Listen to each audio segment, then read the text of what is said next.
So siguro nakita nila, and I was so surprised. Sabi ko, wow, first time yata, lahat sila kompleto. And then, But Senator Cheese was not there. Wala po siya. Wala si so, Cheese. ganun pa rin. So, Wala, hindi sila ko. Sinungaling ka naman eh. Interview nitong si Erwin Tulfo dito kay Ma'am Pinky Web ang ating pag-uusapan dito sa video na to. Pero bago yan, isang like at isang subscribe. Masaya na ho tayo dyan at sa mga gusto sumali sa ating community, yung join button, nandyan lang ho sa baba. Magkatapatan nga tayo, Erwin Tulfo. Ano ba talaga dahilan kung bakit takot na takot ka na maumpisahan yung Blue Ribbon Committee hearing na yan sa pamumuno nitong si Senator Pia Cayetano? Tapatan tayo, diretsuhan tayo dito. Ika nga wala nang paligoy-ligoy. Ito ba dahilan? Ito mga kababayan, meron akong ipapakitang larawan. Okay? Yan ba ang dahilan? Anong ng Petrang Garapata? Sino bang kapulong? Sino bang ka-meeting? Itong si Erwin Tulfo, di ko binibigyan ng kulay to ha. Kasi ngayon mahirap na ngayong mga panahon na to. Pero base sa aking naaalala dito sa lahat ng kaganapan na to, ito si Jingo Estrada, hindi natin nakipag-meeting dyan sa mga diskaya na yan, okay? Maliban dito kay Tuta Soto, ay dito kay Ping Lacson Boytago, ito rin palang si Erwin Tulfo, nung senador, nung congressman siya dyan sa House of Representatives, nakakapulong niya pala itong mag-asawang diskaya. Ayaw kong bigyan ng kulay yan. Nakakulong niya ang mag-asawang diskaya na yan dahil nga sa mga maanumalyang flood control project. Ang tanong, Mr. Vice Chairperson ng Blue Ribbon Committee nung panahon nitong si Tuta Soto at nitong si Ping Lacson Boytago, anong pinag-usapan nyo ng mga diskaya? Diba? Anong pinag-usapan nyo ng mga diskaya? Ito po mga kababayan. Nagtatanong lang ako. Walang kulay ito. Kumbaga nagtatanong lang. Hindi ko alam kung anong napag-usapan nyo. Maraming nagpalutang nito mga larawan na tayo. Magagawa ako sa PH shop. Di kailangan kong ipakita to sa ating mga kababayan. Kasi isa ka sa mga gumugusto na hindi talaga matuloy ang investigasyon. Isa ka sa mga gumugusto na mapalitan ng liderato sa Senado. Pag napalitan ng liderato sa Senado, balik tayo sa status quo. Uupuan na naman yung hearing sa Blue Ribbon Committee. Ayan ang sasarap ng pagkain nyo. Di ba? Ano yan? Ako ayoko talagang ayaw kong magbigay ng anumang kulay dito. Pero Senator Erwin Tulfo, meron ho kayong dapat ipaliwanag. Di ba? Ayan mga kababayan, tingnan nyo naman yan. Anong dahilan kung bakit nagpunta sa opisina mo yang mag-asawang diskaya na yan? Anong napag-usapan nyo? Pilit nyong ikinakabit itong si asawa nitong si Senator Rodante Marcoleta sa mag-asawang diskaya. Base sa aking naalala, wala pa akong nakitang larawan ng mga diskaya nitong asawa ni Senator Rodante Marcoleta. Pero ikaw, kasama mo pa kumakain ng steak, kasama mo pa kumakain ng malalaking sumpo, tiger prawn. Ano ba yan? Ito pa. Sino yan? Yan ho yung kasama rin nila dito sa larawan na to. Wala akong gustong dito. Kasi sinasabi ng administrasyon, mag-asawang diskaya, dapat maparusahan yan. Dahil nga sa contractor sila ng mga falsipikadong flood control project. Yan ang sa kanila, di ba? Yan ho. Anong meron? Kaano mo yan? Pinsan mo? Kamag-anak mo? Hindi, nagtatanong lang naman ang ating mga kababayan. Wala tayong pinaparatang dito sa mga larawan na to. Kapit lang. Yan ang sinasabi ko sa iyo. Erwin Tulfo, Erwin Tulfo, kapit lang. Kapit bisig kayo nitong si Tamba ni Martin Romuald. Kalmahan mo lang. Lalabas at lalabas ang katotohanan. At pag dumating ang araw na yon, talagang higa nga. Sambayan ng Pilipino ang panalo dyan sa isa na yan. Yan ba dahilan? Kapit lang, kapit bisig. Para saan? Sa mga maleta? Maleta, laman damit. Kayo naman talaga. Ano meron? Misa ho ito, mama na to, sa mga kasama ni Martin Romualdez na nag-iikot-ikot nung tinitimbang nila yung mga itlog sa mga palengke. Yan si Erwin Tulfo. Ngayon, angas-angas sa Senado, nung nagkatanungan naman, karipa siya ng takbo. Huwag ganon. Huwag kang mag-angas kung hindi mo kaya. Ganun lang naman kasi mga kababayan. Eto panoorin natin ang interview niya dito kay Ma'am Pinky Web. Eto alam ko naman kargado. Alam ko naman interview ni Ping Lacson kay Ted Filon kargado. Sa lahat ng panayam nitong mga individual na to, dahil nga yung naratibo, akma para doon sa mga oligarko. Nakuha niyo ho ba mga kababayan? Ang kalaban ho natin dito, hindi naman yung mga politiko. Tandaan ho natin at huwag natin kakalimutan sa bayan ng Pilipino, ang kalaban dito ang mga oligarko na pinuprotektahan ng mga politiko. Interes ng mga oligarko ang pinuprotektahan itong mga walang yang to.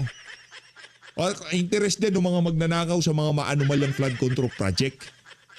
Diba? Bakit ayaw niyong ituloy yung hearing? Kung hindi, ba't pag napupunta na sa Malacanang, biglang tumitigil ang investigasyon? Diba? Ba't pag nai-implicate na yung mga malalaking pangalan, bigla tayong tumitigil? Kanino interes ang napoprotektahan dyan? Mga ordinaryong Pilipino ba na naghahanap ng katotohanan? Especially, panahon na naman ng mga bagyo at tag-ulan. Diba? Anong gagawin natin yan? Yan ang ating problema, Senator Erwin Tulfo. Panoorin mo natin interview niya. Alam kong kargado, ha? Alam mo natin, naiintindihan natin yan. Pero kailangan ho natin ito mapanood para ika nga maintindihan natin ng pinagdadaanan nitong si Erwin Tulfo. Akala nyo ba si Senator Jingo Estrada lang nagpapanik ngayong mga panahon na to? Aba, hindi ho. Dahil pag nagtuloy-tuloy ang liderato nitong si Alan Peter Cayetano, yung issue ng mga maanumalyang flood control project, hindi lang ho. Ito si Jinggoy,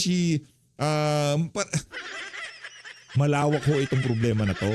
At tayo dito sa isa na to, wala tayong sisinuhin. Kung madamay si Jinggoy, madamay kung sino man, kung mabigat ang ebidensya, banatan yan. Pero kung iniilagan natin para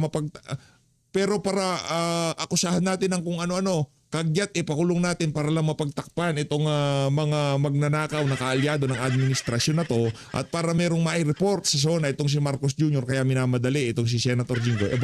Wala akong kakwenta-kwenta yan. Ang tanong dito, nasa na ang listahan ni Adrian Bersamin? Pakinggan natin to. Gabe! Senator, good to see you again. Welcome to the show. Yes, Pinky, thank you for inviting me in your program. Thank you for your time, sir. Kayo ho ba nakapagpahinga na after Tuesday's walkout? Yeah, I had a wonderful sleep last night. Very, very good sleep. And then I had to wake up early this morning and exercise. You had a wonderful sleep because of what, sir? Any events? Did any of the events help in your sleep? No, it's just like we have to after the walkout, diba? The minority went to the office of Senator Meigs and we discussed there what are we going to do on Monday. So it's another day, we have to fight again. So we're anticipating they will bring the issue again to the floor on Monday. So, and Senator Minority Leader Soto said, magpahinga tayo ha, kailangan rested tayo. So, Monday we anticipate na they will force it again.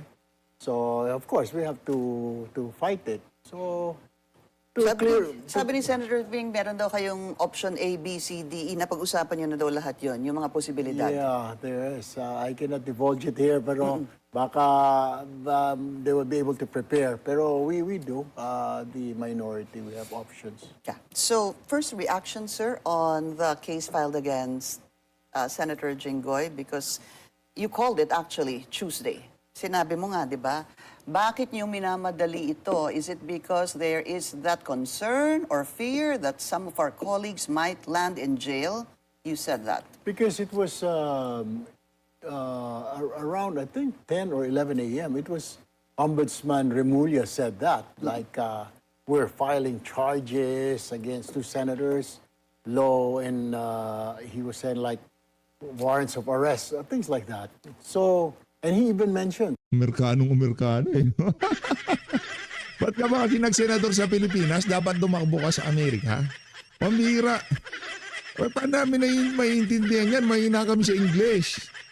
Dito sa PH Update, sino bang target mo dyan sa pagsasalita mo na yan? Yung mga yung mga oligarko, yung mga mayayaman, yung mga pa-English na ika nga hindi nakakatikim ng hirap dito sa bansa na to. Aba kung yan ang target mo talagang nakukuha mo sila sa pa-English mo yan. Senator Estrada, then Joel Villanueva. So I just sounded it off in the afternoon kasi the issue being brought, yung insertion, actually, is they're trying to insert Section 41C. Kasi 41... Wala pa namang insertion. Wala pa naman. Pagbobotohan muna sa floor para ika nga talakayin. Yung motion. Pambihira. Wala pa naman Magdidebate muna. Wala pa talagang... Yan ang problema. Misleading ho yung kanilang ipinapaliwanag sa mainstream media. Sa bagay, yan pala naratibo. Yan kailangan. Kailangan merong iniinisir, merong gustong gawin na illegal ang majority. Pero wala ho silang gustong gawin illegal. Hindi lang ho sa Pilipinas. Sa Amerika, ginagawa na yan. Remote attendance, remote voting ng kanilang mga legislator, no? Hindi lang ho sa Pilipinas na mangyayari itong first time. Sa ibang bansa ginagawa na. Sa House of Representatives ginagawa na. Sa Senado bawal. Bakit? Hindi matatanggal si Alan Peter Cayetano. Baka yung iba sa minority di na rin papasok para bumoto lang kay Alan Peter Cayetano. Hindi na sila masisindak ng mga taga-minority, di ba? 1B, Rule 14, Section 41B, clearly states there that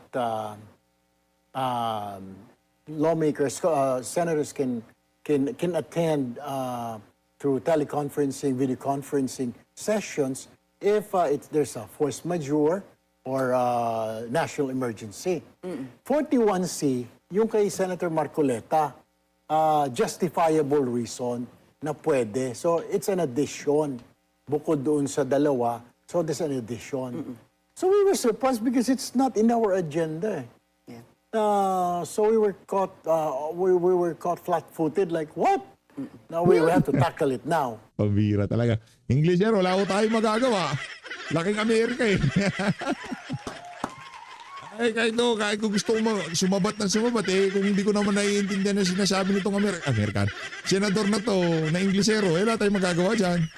So, lamang sila. Ayun. Kami, they were only like 9 of us. Some kasi are in their office. So, kailangan tumakbo si Sen Rafi, Sen Mig Subiri, kailan bumalik. Binilang namin, we're still lacking.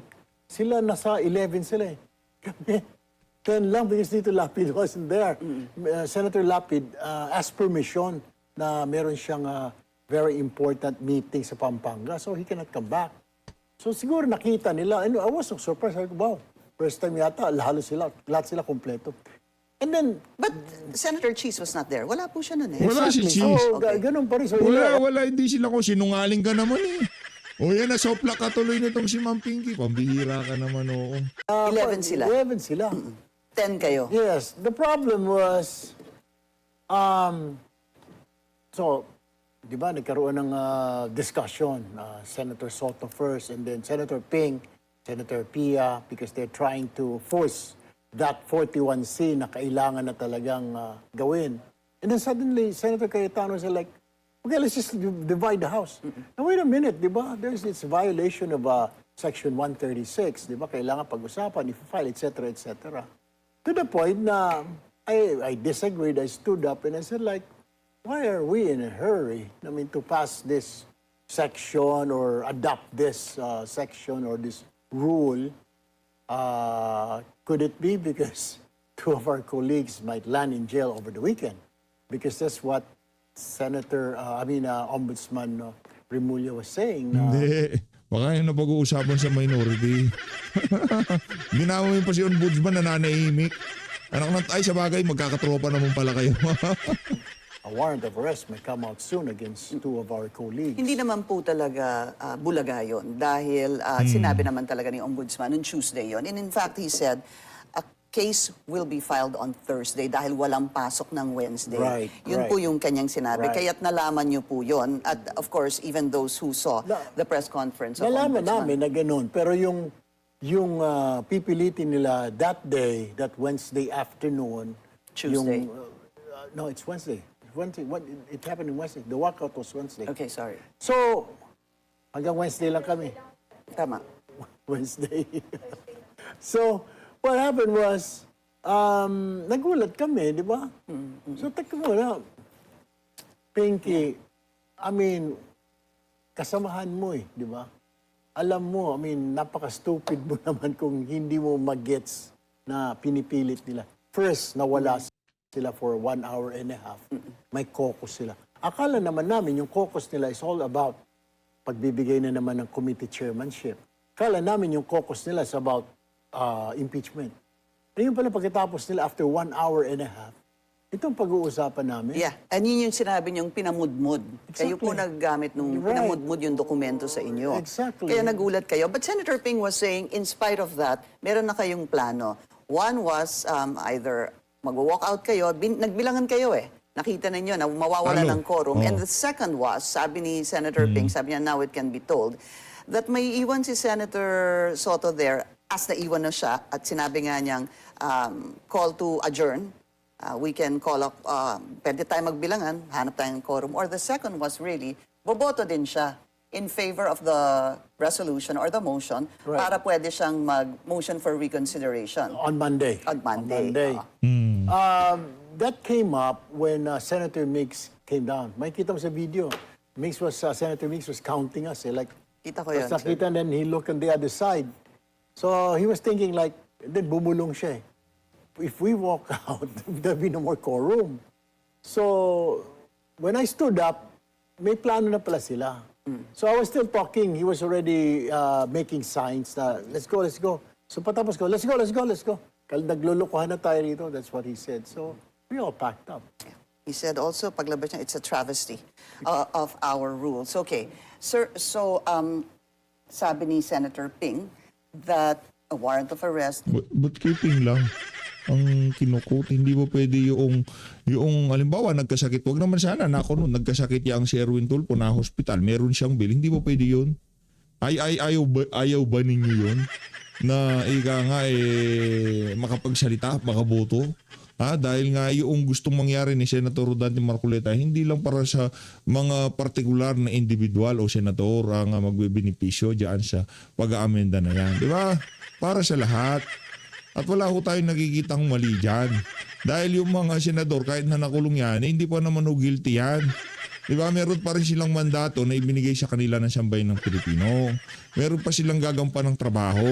Ngayon, kung hindi na nila magampanan yung trabaho nila dahil nga pinakulong sila, dahil sa paghigipit, dahil sa politika, ayaw-ayunan yung mga kalokohan ng administrasyon na to, lugi na naman ho ang sambayan ng Pilipino. Wala akong kaibahan yun doon sa mga maanumalyang flood control project. likely could come out in 24 to 48 hours. That means could be Friday or Monday kay Senator Jinggoy Estrada if the Sandigan Bayan issues one. Let's look at the numbers. Pag-usapan po natin yung numero. Kasi right now, they are at 12 dahil wala po si Senator Bato. Kayo po ay 11. Pag magkaroon po ng warrant of arrest, 11 versus 11. What happens with an 11 versus 11, sir? Well, status quo. I mean, kasama yung Senate President, 11 lang sila. Kami 11. Para magkaroon ng movement, we just need one to movement sa chairmanship. But not the Senate presidency because in our rules, there should be 13. Kung wala kaming 13, there's only 12, then yung movement lang is from the Senate pro tempore and then the chairmanship of the various committees. Majority leader, pwede ho din yun. Yes. Kasama yun. Kasi boboto yun eh. Okay. We have to vote for the majority leader and pro tempore. There are two scenarios here because even the ombudsman said there could also be another case that will be filed and we Yan ang are... inaabangan nila, yung mga kaso, yung mga makukulong nilang mga kasama. Di ba? Yung mga makukulong nilang colleague. Diyan nag-i-enjoy yung ibang mga senador. Hindi ito si, hindi ko lang kung nag-i-enjoy siya. Tanungin na siya, nag-i-enjoy ka pa? Na makukulong yung mga kasama mo sa Senado? Senator Erwin. Assuming this could be Senator Joel Villanueva. Sir, iwan po natin sa 11-11. Sabihin po natin, may lumipat. Do you honestly think, sir, at this stage, na dito sa 11, meron pang posibleng lumipat sa inyo? Yeah. You think so? Sa amin, going to them, Hindi, sila po from them, from the nalilipat sa inyo. majority, going to the minority, I think so. I think so. Pagkatapos nyo silang pagkatapos nyo lang na umaaksa kayo na ganun ang lagawin nila sa inyo. Hindi. Masaol pa sa hudas ang manghuhuda sa kanila. Di ba kayong mga tulpo, wala nang bago sa inyo yan. Diba Duterte kayo dati? Dahil nga kaibigan mo tong kapit-bisig mo din. Kapit-bisig lang. Kapit-bisig lang kayo dalawa ni Martin Romualdez. Di ba? Kasi nga, Sabi ko sa'yo. nagbibiroan kami, mga body language nila during Wednesday. May kita mo naman na some of them. Gusto Some na are lumipat. quiet. One wasn't there. Si Senator Cheese yun, ako na po magsasabi, okay? One was quiet. I mean, napansin nila na dati daw bubbly yung tao na walking around, keeps on talking. And then the other one is like, well, listening lang. So, nakikita mo, actually, three people. So, nakikita nila na pwedeng kausapin. So, I really don't know. So, what's you don't think at this stage, sir, na may kaso na po si Senator Jinggoy, may posibleng kaso si Senator Joel that they will band together more strongly at kayo po, alam ko, sinabi ni Senator Ping, solid ho kayo? Yeah, well, that's what Ombudsman Remulla said, di ba? So warrants of arrest that will come out very, very soon.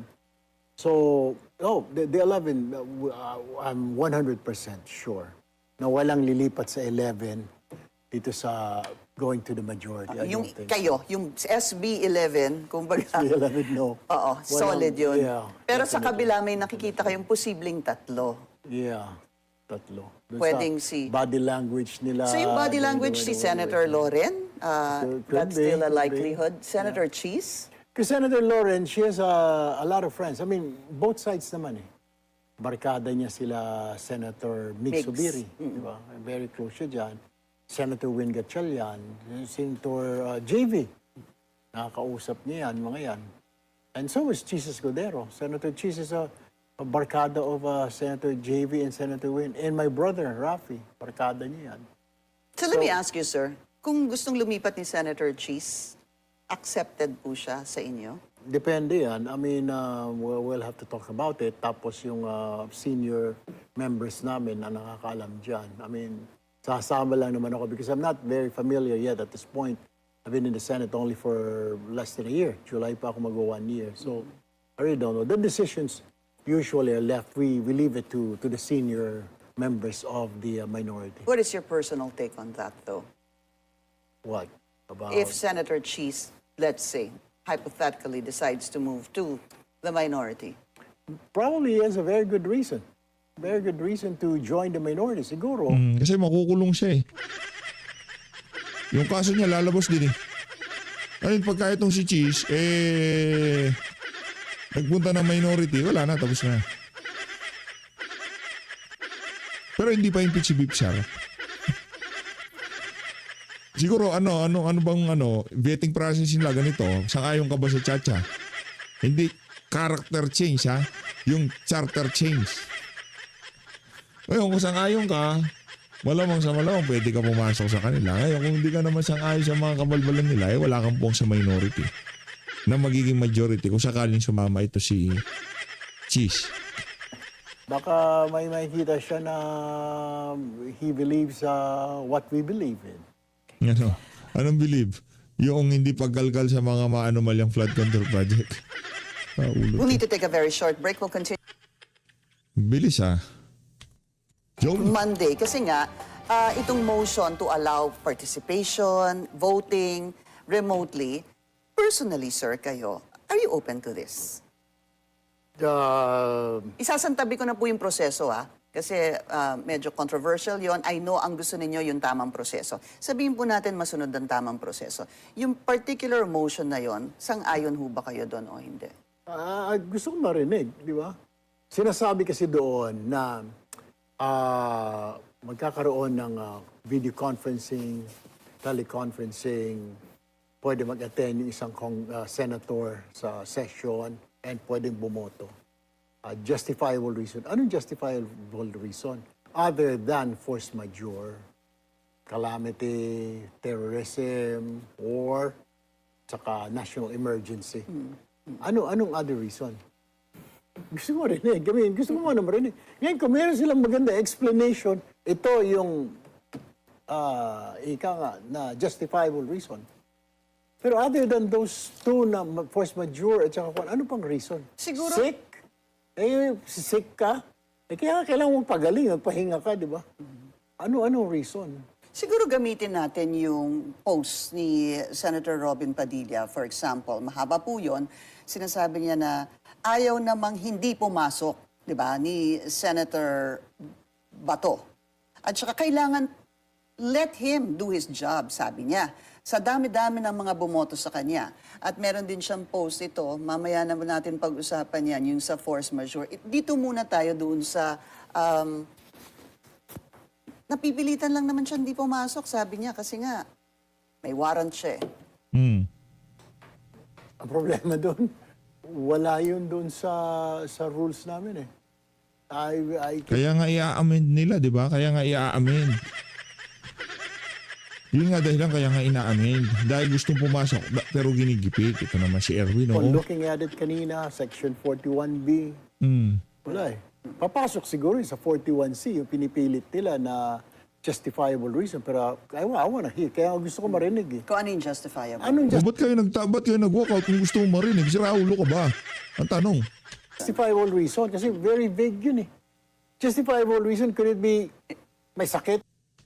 Eh kung may sakit ka, dapat absent ka, di ba? Magpahinga ka so that you can come back to work. Ano nga, recovery ka na. Tapos gusto mo talagang masabi yung punto de vista mo. Kailangan mong tumayo sa isang ano. Eh, ba't alam mo pa doon sa may sakit? Ito talaga, ba't alam mo pa doon sa may sakit?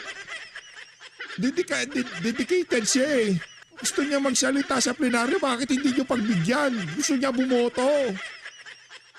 Talaga sobra yung pagiging Pilipino. Ika nga, sukdulan na hanggang langit na eh. O hindi naman siya kagaya sa inyo, di ba? O yung mga kasama mo, kakapit-bisig mo, si Martin Romualdez. Pambira Paano o. pagka dahil sabihin natin political persecution dahil may standing warrant of arrest at sa kasalukuyan ay kailangan pa siyang mag-seek ng legal unfair. remedies. Alam mo, sabi ng kabilang kampo, eh bakit si Laila de Lima nung panahon na ganito? Hindi natuloy yun eh. It did not happen. It did not. Tapos, pwede nga dapat invoke ni Congresswoman de Lima, Senator de Lima before, pwede ka pandemic eh, national emergency.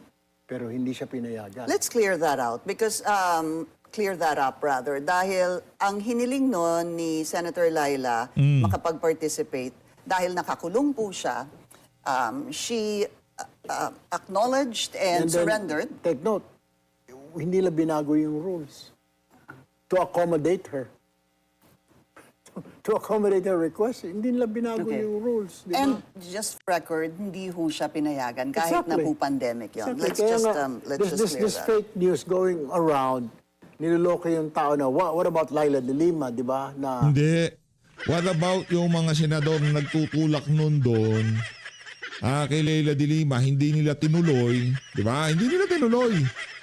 O ngayon dito, kung gusto pala talaga nila yon, o ngayon gusto na ng Senado, bakit ayaw na nila? Bakit? Dahil si Bato na yan, si Jinggoy na yan. Yan ang problema pagkatrapo ho yung mga ikangay na nasa Senado, kagaya nitong si Erwin Tulfo. Trapo eh. panahon na, kung tutuusin po pwede, kasi it was during pandemic, di ba? Pasok National po yun. emergency. Siyempre, may mga ika nga Diyos noon na ayaw talaga sa kanya, galit sa kanya. Diyos. Kaya hindi siya pinayagan. Let's take the case of Senator Jinggoy. Sabihin po natin Tingnan natin. Next administration. Tingnan natin, Erwin. Tingnan natin. ma-arrest siya. Same case as Senator Laila.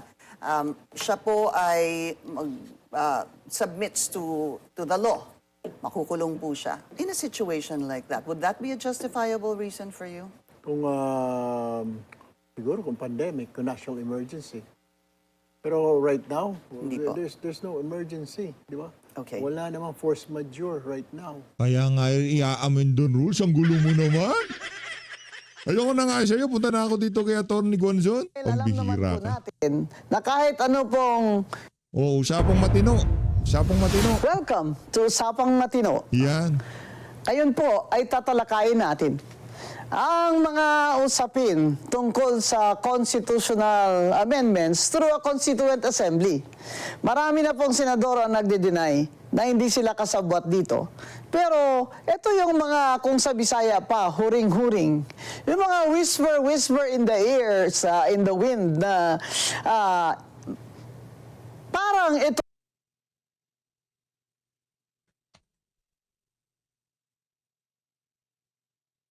ang plan B ng BBM gang para hindi manalo si VP Sara sa 2028. Dahil ang plan A na impeachment ay malamang na hindi po tatalab.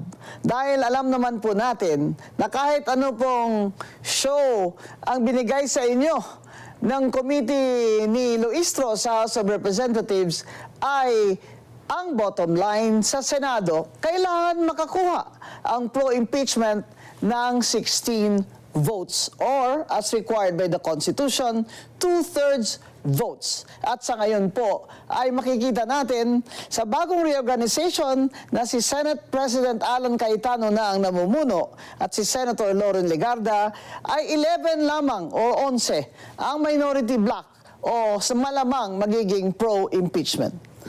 Sinasabi nila na baka naman ang isa dyan o dalawa ay hindi boboto dahil nag-abstain sila sa reorganization. Pero ngayon po, halata na that there is already a very divided Senate and there is a line clearly drawn between the majority bloc and the minority bloc who oppose the Senate presidency of Alan Peter Cayetano and probably will be the same senators who will vote guilty on the impeachment of VP Sara. Now remember, again, 16 votes po ang kailangan sa ating saligang batas. 16 votes sa mga senador ang kailangan para makonvict si VP Sara at siya ay ma-impeach, matanggal sa kanyang posisyon at ma-disqualify for life from holding public office. Now, imposible na po makakuha sila ng 16, hindi po ba?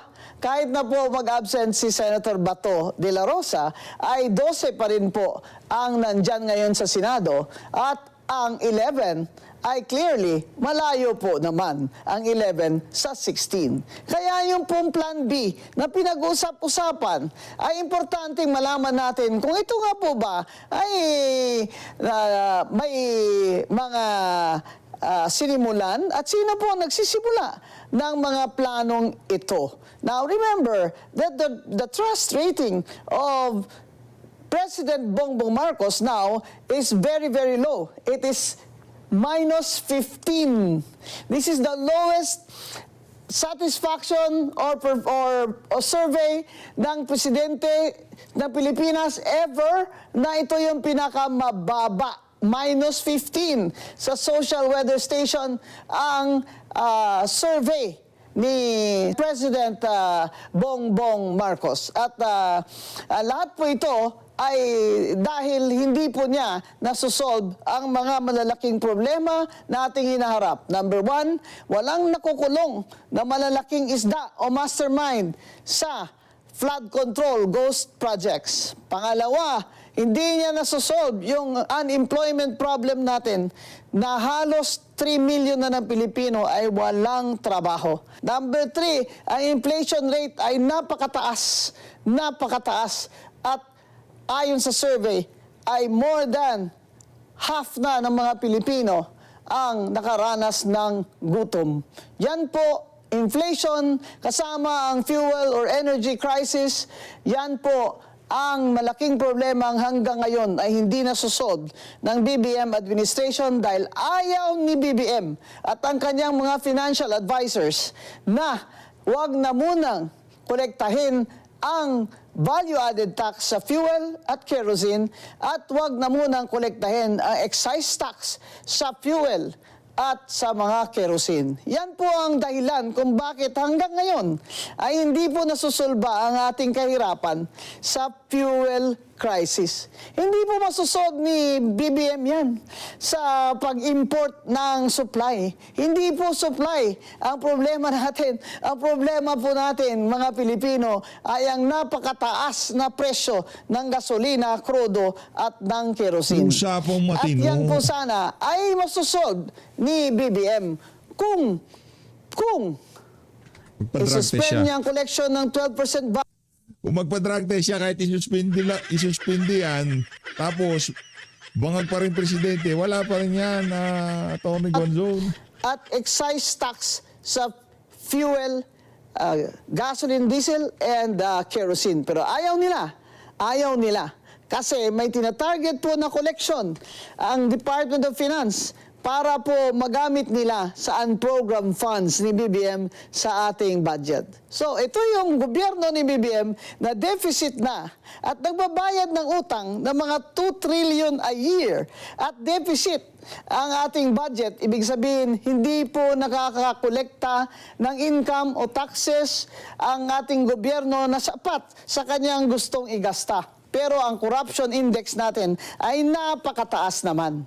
Kaya sa buong Asia, ay sa corruption index ay number 3 or number 4 ang Philippines ngayon. At yan ang isa sa pinakamalakas na dahilan kung bakit ang satisfaction rating or dissatisfaction rating ni President Bongbong Marcos ay -15.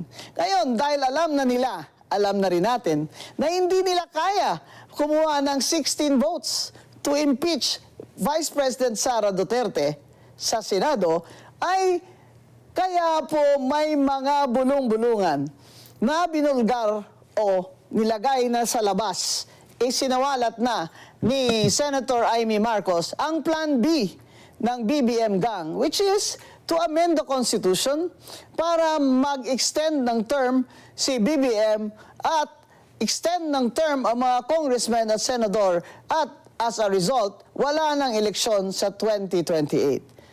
Sinasabi nila it is far-fetched, but no. Under a Marcos presidency, nothing is far-fetched when you're talking about control and political dynasty and perpetuation in power. Ito po si President Bongbong Marcos ay sa tingin nyo lamang ay mayumi at pahinahon magsalita. Pero marunong po ito. Marunong po ito. Nakikita naman natin sa strategy na lahat ng oposisyon ay kinakasuhan. Kasama na ngayon si Senator Rodante Marcoleta. Kaya pakinggan natin ang kapatid na presidente, ang kanyang ate, si Senator Amy Marcos, sa kanyang privilege speech tungkol sa planong mag-amenda ng Constitution through a Constituent Assembly. Tingnan natin. Ayun na nga mga kababayan, napanood na ho natin yan. Kung gusto nyo hong tapusin yung video na yan, itong si Atty. Ruben Agonson, punta lang ho kayo sa Net25 News and Information. As always, maraming salamat po sa pag-support sa Page Update. Mag-ingat ho kayo lahat. Mahal natin Pilipinas.